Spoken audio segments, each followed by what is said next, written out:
FanDuel Punch Out. I'm Jason Gilbo, JGilbo11. With me is Russell Clay at Russell J Clay.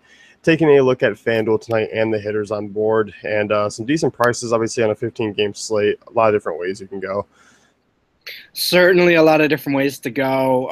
Some really good deals, some really good pitchers. I mean, the Felix versus Sale matchup's going to be a fun one for sure. So, gonna be a fun night and gonna be high scoring. I would care to guess. Yeah, I would assume so, because there certainly are some guys you can probably beat up on as well. Yep. First game here, we got the Rockies and Nationals. Gio Gonzalez versus Jeff Hoffman. Nationals predicted for over 5 runs. They're at home, big favorites. Gio Gonzalez taking on a Rockies team that's struggles on the road against lefties aren't really that fantastic. It's basically, for me, I'm looking at Nolan Arenado in more of a GPP sense, and that's about it from this Rocky side. Yeah, I think that's about right. Obviously, they lose tons of their luster when they're away from Coors. Arenado I still like quite a bit, but yeah, the rest of this lineup, just not much appeal with the lefty on the hill. So certainly not that appealing. No, I don't. In terms of Jeff Hoffman, though, I mean, I was going to do a Dustin Hoffman and Trevor Hoffman reference, but I'm not going to do it. So let's just get into the Nationals. Certainly looking at Harper and Murphy again today, right? Yeah, definitely like those guys. I mean, intriguing pay-up options. I think they're fine one-offs as well. And obviously Trey Turner, who just consistently a guy who just gets on base and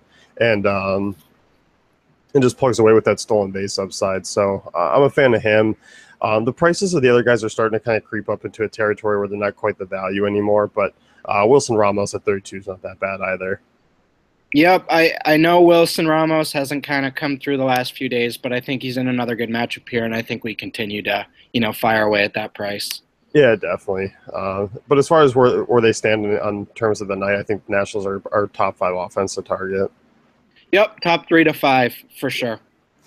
Baltimore and New York here, Luis Cessa versus Giovanni Gallardo in Yankee Stadium.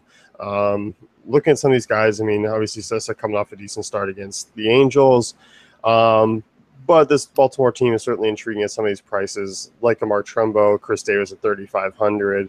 Adam Jones at 3.3 is certainly a nice value for him. So decent price for these Baltimore bats here.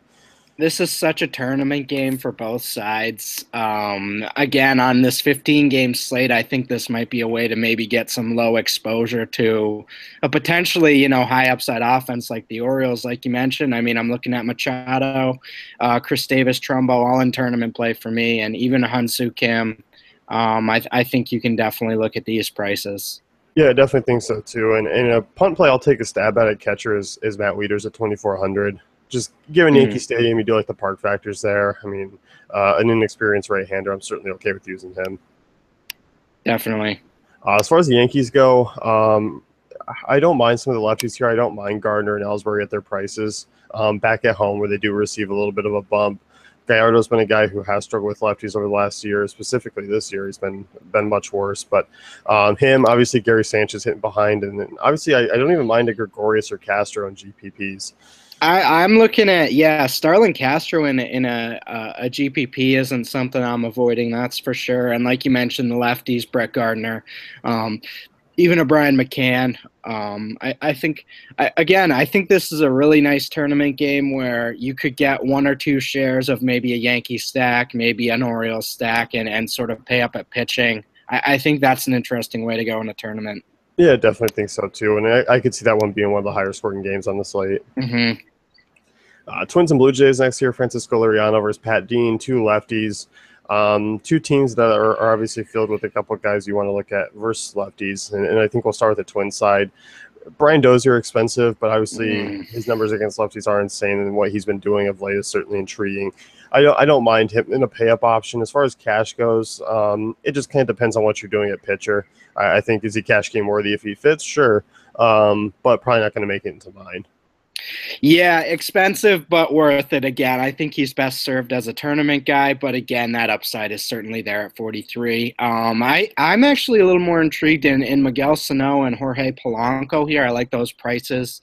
As far as tournament goes, I don't think this is a cash lineup, and obviously Liriano been pitching well of late, so not someone you want to go head first into, but I think that Jorge Polanco price at 29 is going to be catching my eye again tonight. Yeah, I think so too. And it's funny because Liriano's the guy who just like you never know which one's going to show up. So I think you're fine taking shots with Minnesota, but I can also see them being a letdown tonight as well. Oh yeah, yep. Liriano's an interesting tournament guy too, so kind of goes both ways. Yeah, definitely. And Toronto, I mean, Toronto's been really one of the more disappointing and inconsistent teams. So, I mean, I'm not going to quite say that they're locks tonight, but I do like the matchup here against Dean. Dean's been a guy who, in his limited time, has allowed a 1.77 horns per nine to righties, 388 WOBA. I'm obviously okay with targeting those right-handed bats, but just know I feel like their downside is still there. It's been there for a while now. I'll say they're a lock. Your words, not mine. I am not saying that. No, I know they're not. Obviously the injuries just have kind of something's going on, you know. It's just clearly not everyone's at 100% there, especially Jose Bautista.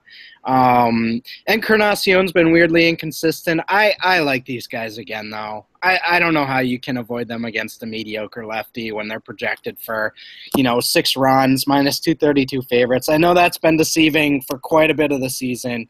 I'm still firing away with these guys. Maybe a little hesitation on Bautista, but Donaldson, Encarnacion, Martin Tulowitzki, I'm just going at it again. I don't know, especially in tournaments. Cash, I can understand the worry. Maybe you just pay up for pitching and avoid Donaldson, Encarnacion. Yeah, I mean, certainly I don't mind those backhand guys that you mentioned as well, the Martin Tulowitzki, Melvin Upton, who should sneak up into the order a little bit. Those guys are certainly playable options, and I think against Dean, I like those prices much more than I do the Donaldson and Encarnacion price tags. But as far as consistency goes, it hasn't been the easiest, but I do like the Jays. Yep. Royals and Red Sox next here. Ian Kennedy versus Stephen Wright. This game I feel like is going to be kind of hit or miss. I'm not really looking at Royals bats here. I think on a 15-game slate, Wright is a phenomenal pitcher at kind of avoiding damage and blow-ups. So I think I'm just kind of staying away from Kansas City. That's just a gross matchup for both sides. I don't see much fantasy upside on either side. Maybe an Eric Hosmer gets lucky, but overall, yeah, not looking at that. Ian Kennedy has been pitching really well of late. Hasn't given up more than 1 earned run in an outing for quite a while. So that certainly limits the Red Sox upside a little bit. But again, you're not avoiding David Ortiz against a righty. You're not avoiding, Betts, Hanley. I'm okay with all these guys tonight. Yeah, I'm not either. I mean, I do like him in a tournament sense. I mean, Ortiz, obviously, against most righties is something you're going to be intrigued with, especially the way Kennedy does give up home runs. So I think there could be some home run potential. But as you mentioned, I mean, the way Kennedy has been pitching it is a little bit of a downside. But Jackie Bradley Jr., 3.3, Sandy Leon, 2,700. I don't mind those guys if you're looking to kind of dive a little bit deeper into the lineup. I think those are actually decent values. Yep, agreed. Angels and Tigers, Justin Verlander versus Ricky Nolasco here. And obviously, I think we're focused on the Tigers side of things. Yeah, I'd say so for sure. Ricky Nolasco obviously struggles against both sides of the plate, but you're certainly looking at Miguel Cabrera and Cash here at first tonight, even at that, really high price. Kinsler, I'm in on. I think this is a really nice lineup to stack for sure. Yeah, I do too. I mean, you look at Nolasco since last year, 367 WOBA allowed, 1.63 homers per nine. You have the luxury of using Victor Martinez behind the plate, which is always nice on FanDuel. But, the way right-handers have hit Nolasco, I mean, obviously Kinsler, Cabrera, JD Martinez, even Upton is certainly worth a look tonight. Mm-hmm. Definitely. And I'm not even going to say the Angels are in play. They're not in play for me. I don't think on a 15-game slate they're going to find their way into my lineup. They've been really dragging me down the last few days, and I'm really happy there's a good pitcher on the hill against them because I'm sick of them. I'm sick of Mike Trout screwing up my tournament lineups. No, I mean obviously. Mike Trout's obviously always in play, but against Verlander, I don't see it other than a deep tournament. No, me either. Padres and Marlins next here. David Phelps for Jared Kozart. Here, once again, I feel like these Marlins games are just pretty lackluster. For me, I don't feel like I'm going to be using a Gordon. I don't think there's a ton of upside there on the 15-game slate. Yelich at 35 is probably the only one I take a look at. Yeah, Yelich, I like that at 35. D. Gordon at 33 is okay with me as well. I think that's an interesting way to go. But yeah, the rest of this lineup's just not something I'm looking to get in on right now. And I mean, I'm not looking to get in on this Padres team either. This might be an interesting tournament move for David Phelps tonight at 7K. Padres just not much life of late, you know? No, definitely not. And Marcelo Ozuna is another one who I'll toss out as far as a GPP guy at 3,200. Mm-hmm. But yeah, that game overall not one I'm looking to target. No, for sure. Phillies and Mets next year. Bartolo Colon versus Adam Morgan. Obviously, Adam Morgan is one of the poor left-handers in the league. I do like this Mets side quite a bit. Obviously, the pricing is a little bit steep for guys that you really want to pay up for. But Wilmer Flores at 2,500, awesome value for what he does against lefties, and especially one of an Adam Morgan's talent. Flores is certainly cash game value to me, and I like him quite a bit.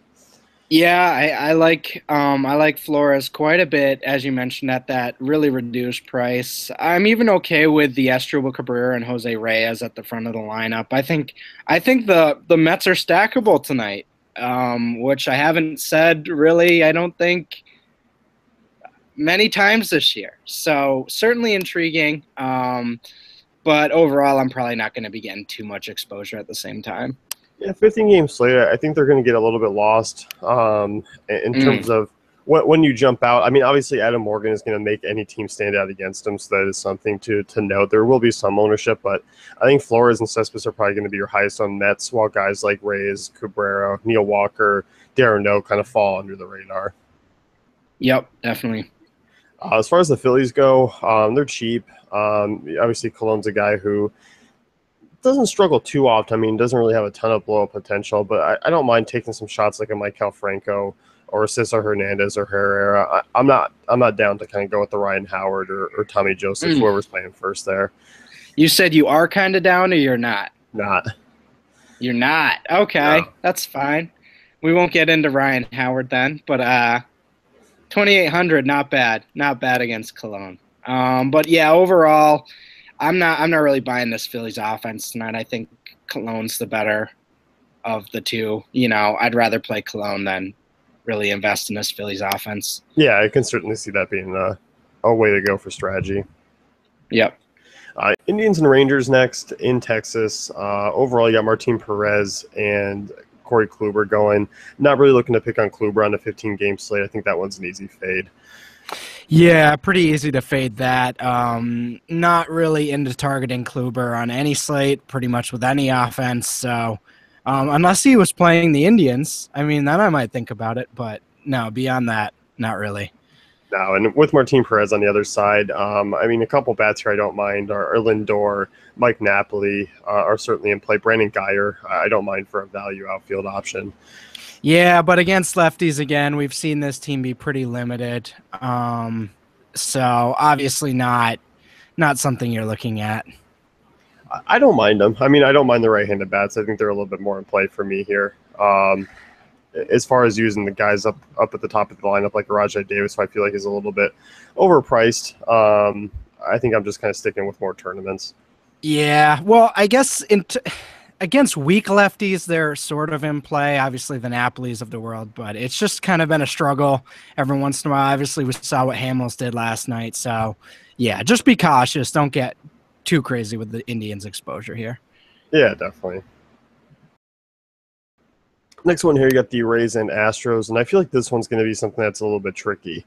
I think it's a little bit easier to kind of move away from this game in a tournament sense if you wanted to, just because the pricing is still pretty high. But obviously, Smiley, I mean, as far as the home runs go, I mean, he is a guy who does give up a lot of home runs to right-handed bats, 1.68 home runs per nine since last year.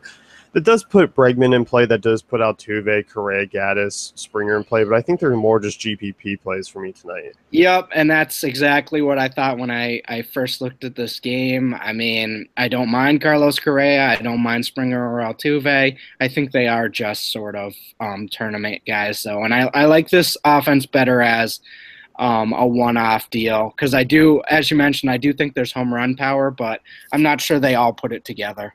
Yeah, I don't think so either. I mean, the one guy who I don't mind, I'll probably take more shots on just because the price is Gaddis. Yeah, absolutely. Certainly some home run upside there. Yeah. As far as the Rays go, you look at Mike Fiers. I mean, he is a guy who I do think has some strikeout upside here. But as far as using guys against him, I'm not really the biggest fan of. I mean, you can look at a Brad Miller at 3,400. I think that's certainly reasonable. Outside of that, though, I mean, Longoria and Forsythe, I'm not going to rule them out for GPPs, but that's about it for me. Well, what do you think about talking to the DFS sites about points for hustle? If they change that for tonight's slate, I'm certainly playing Kevin Kiermaier in cash. Points per hustle? Yeah. Hustle place. I could see that. Maybe you should get on that. I don't think it's out there yet. That could be a next level site. Or like they have an intimidation factor like baked into your score. Like Kiermaier would like score 20 points a game. Yeah, Jet Bandy. Yeah. So, no, other than that, though, obviously you love Brad Miller. 34 is not a bad price for him. You do understand Fiers probably going to take down this Rays offense, though. They've been struggling against righties lately. Yeah, definitely have been a poor offense, and certainly one you can target against. Mariners and White Sox next here. Felix Hernandez versus Chris Sale. For me, 15-game slate. Don't feel any need to dive into hitters here. Obviously, you can make a case for Nelson Cruz at 3,600 in a GPP always. In that ballpark against the lefties still. Chris Sale hasn't been the most consistent ace that we've seen him be over the last few years, but that's about it for me.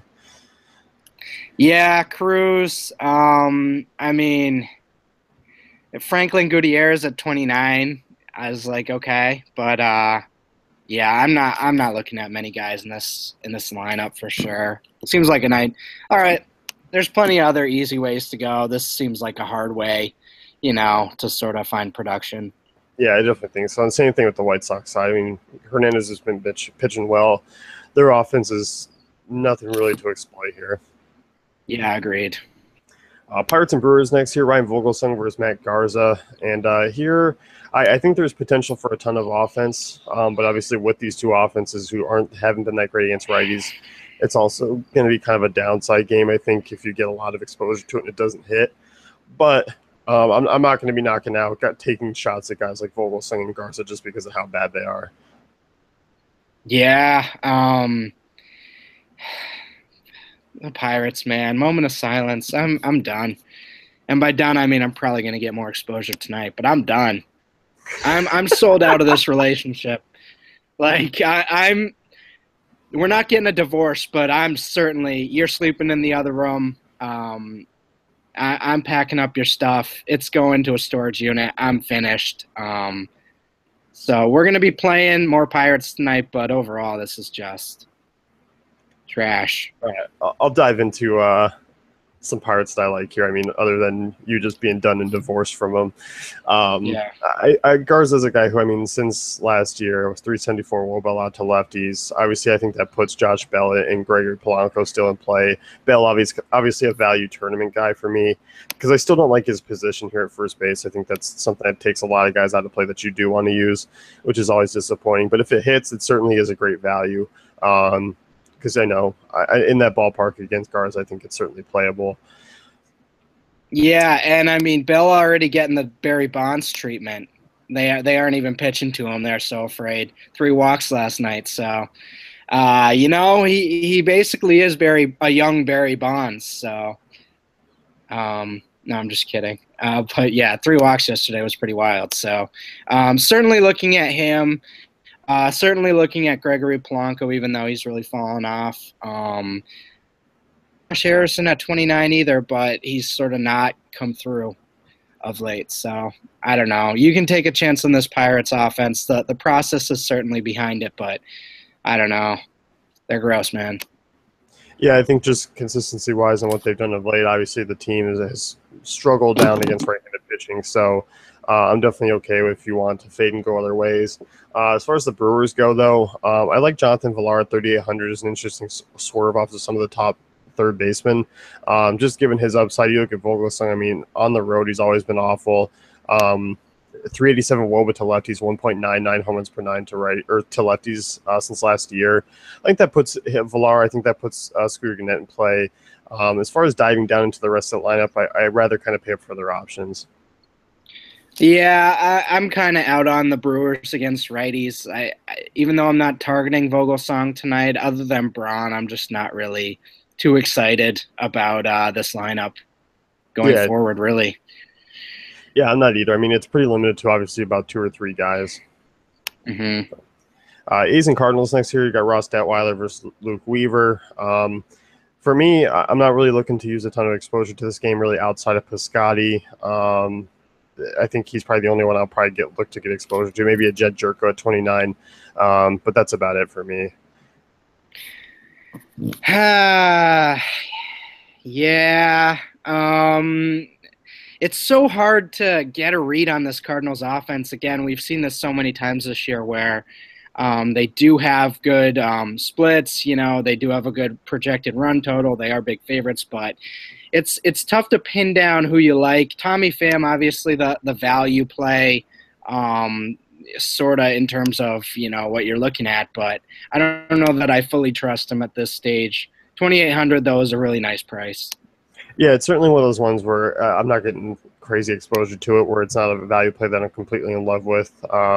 It's just one of those ones where kind of if it fits, then I'm popping them in there because the matchup is solid against Detweiler for those right-handers. It's just a matter of trusting them at this point. Mm-hmm. As far as the A's go, I'm not really looking to use them. Chris Davis is probably still the only one I might take a shot at, or Stephen Vogt at 2,600. I think those are reasonable prices. Yeah, I'm doing Vogt at 26 against Weaver, but overall, this line stinks. Just for this A's versus Weaver overall, I just don't. Something smells here, you know? So I'm probably not going to be getting too much exposure to the A's tonight. Reds and Diamondbacks, Braden Shipley versus Brandon Finnegan here. And, I mean, obviously, the way Arizona's been churning out runs in this homestand, you like them quite a bit.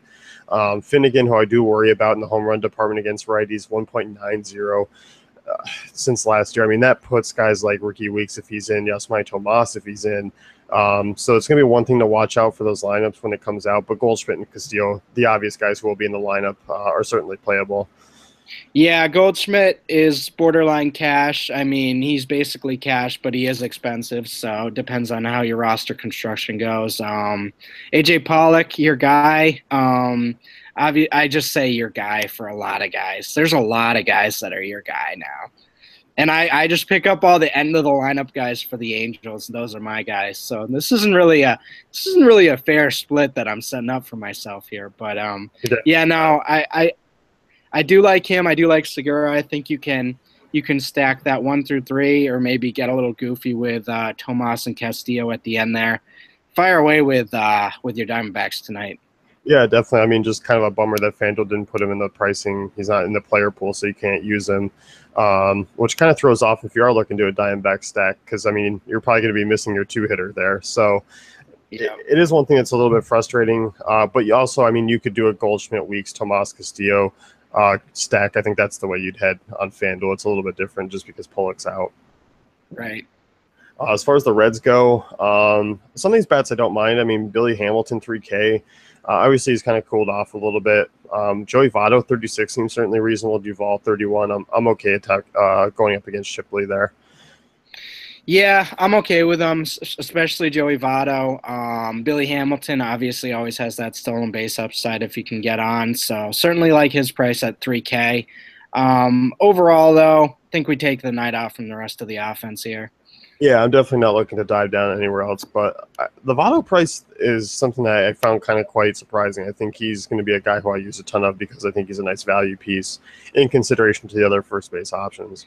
And so that's why, like, Goldschmidt for me, obviously you love the play, but him or Votto, like Votto's a great play, and he's 600 less, so it's kind of tough. Yeah, it definitely is. But it's one of those things where if you do have the extra, certainly fine with hopping up to Goldschmidt. Hmm. Cubs and Dodgers next year. Mike Montgomery versus Bud Norris. As far as the Dodgers bats go, Yasmani Grandal 2,900. That's about it for me. They just are not a good team against lefties. Turner's a guy who doesn't hit lefties well, so I just kind of fade, especially at that 3,800 price tag. Yep, agreed. So I think we just kind of look to fade this team tonight. I mean, if you're feeling weird, maybe a Howie Kendrick at 27, but beyond that and Grandal, kind of just a fade. No need. I mean, we just named about 5 or 6 teams that you can really pick apart with some reasonable prices. So no need to dive into there. No.